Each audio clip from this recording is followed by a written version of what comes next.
ఈ వీడియో చూస్తున్న వారికి నమస్తే అండి. మన ఛానల్ని సబ్స్క్రైబ్ చేయండి, లైక్ చేయండి, షేర్ చేయండి, కామెంట్ చేయండి. ఈరోజు సమాచారం తెలుసుకుందాం.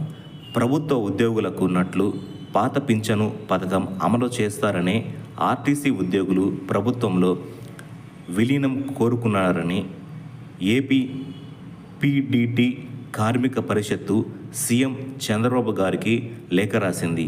ఆర్టీసీ ఉద్యోగుల సమస్యలపై రాసిన లేఖను శుక్రవారం సచివాలయంలో రవాణా శాఖ ముఖ్య కార్యదర్శి కాంతిలాల్ దండేని కలిసి అందజేసినట్లు యూనియన్ అధ్యక్ష ప్రధాన కార్యదర్శులు ఎస్వి శేషగిరిరావు గారు, వై శ్రీనివాసరావు గారు తెలిపారు.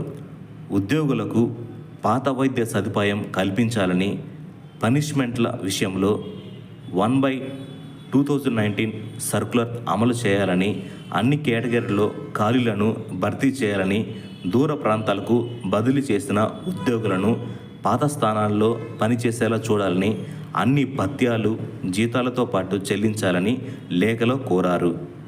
ఇప్పుడు మరో సమాచారం తెలుసుకుందాం. రాష్ట్రంలోని సహకార బ్యాంకుల కార్యకలాపాల్లో తీవ్ర ప్రతిష్టంభన ఏర్పడింది. బ్యాంకులకు చెందిన సిఎడ్జి టెక్నాలజీ సాఫ్ట్వేర్ హ్యాక్ అయినట్లు తెలుస్తోంది.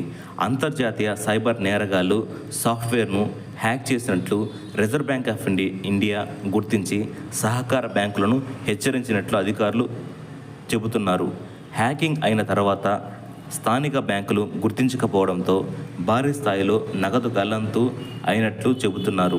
ఈ వ్యవహారంపై కేంద్ర హోంశాఖ సీరియస్గా ఉన్నట్లు తెలిపింది. ఇదిలా ఉంటే సాఫ్ట్వేర్ హ్యాకింగ్ వల్ల రాష్ట్రంలో 26 సహకార బ్యాంకులు, వాటి అనుబంధ శాఖలో ఇంటర్నెట్ బ్యాంకింగ్ సేవలు పూర్తిగా నిలిచిపోయాయి. నగదు బదిలీకి తీవ్ర అంతరాయం ఏర్పడడంతో ఖాతాదారులు ఇబ్బందులు పడుతున్నారు. కొన్ని చోట్ల బ్యాంక్ అధికారులు జరిగిన విషయం ఖాతాదారులకు చెప్పి ప్రత్యామ్నాయ మార్గాలను చూపిస్తున్నారు. మన ఛానల్లో జెన్యూన్ ఇన్ఫర్మేషన్ షేర్ చేయడం జరుగుతుందండి.